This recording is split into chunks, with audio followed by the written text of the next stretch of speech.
Ça faisait un moment qu'on avait envie de faire ça, une escapade le long du canal du Midi, de manière un peu originale, hors des sentiers battus. C'était important pour nous de faire ce voyage à vélo. On n'avait pas du tout envie de prendre la voiture. On est tombé sur effectivement cette escapade de 5 jours entre Béziers et Carcassonne. Ça nous a emballé, l'idée, sur quelques jours. Ouais.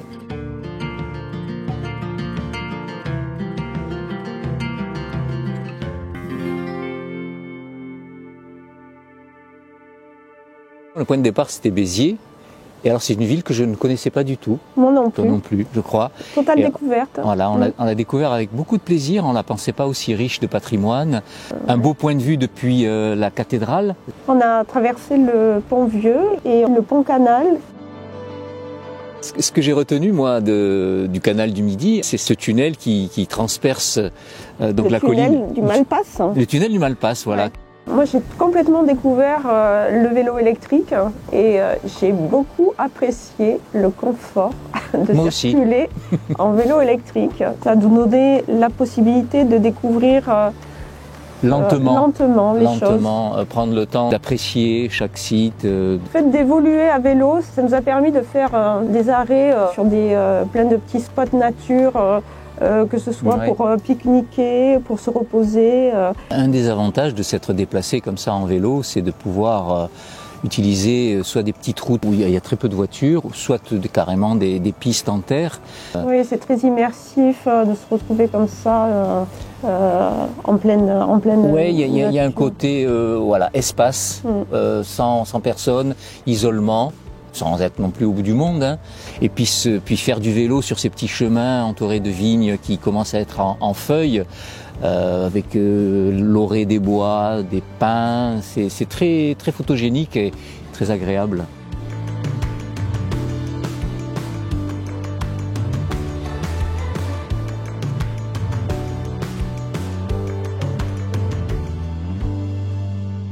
Le trajet nous a permis de passer par plusieurs villages typiques.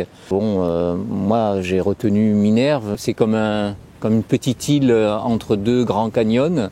Et le site avec ses arches naturelles aussi. Ah oui, ça c'était extraordinaire, là, les ponts naturels. Moi j'ai beaucoup aimé la balade à Cône-Minervois parce que voilà, l'architecture romane m'intéresse et c'est quand même un joyau. Il y a 6 siècles d'architecture qui sont réunis dans ce lieu. Évidemment, l'identité de tout ce parcours qui est un petit peu le fil rouge, c'est quand même le vin, le vignoble, la viticulture, elle est omniprésente.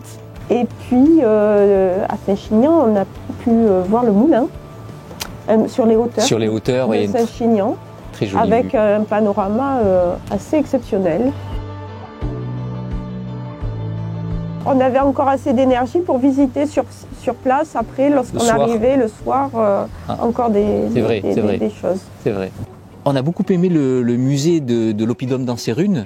Il était très riche, ce musée. Hein.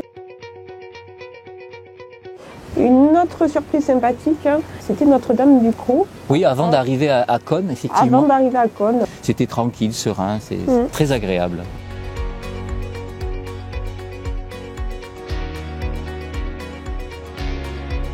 L'arrivée à Carcassonne était un beau final.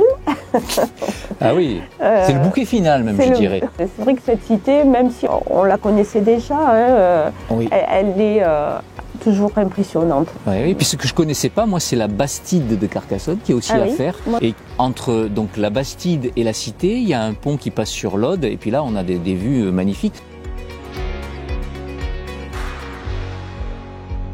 Moi, c'est une expérience qui va me marquer durablement et qui me donne envie de recommencer. Oui, mais bien sûr, c'est ça. Oui, on en a déjà parlé. Oui, on a envie de recommencer ce type d'expérience à vélo, un peu au long cours, sur une semaine. C'est vraiment un truc qui nous a beaucoup plu. À réitérer. Voilà, une première qui donne envie d'en faire d'autres.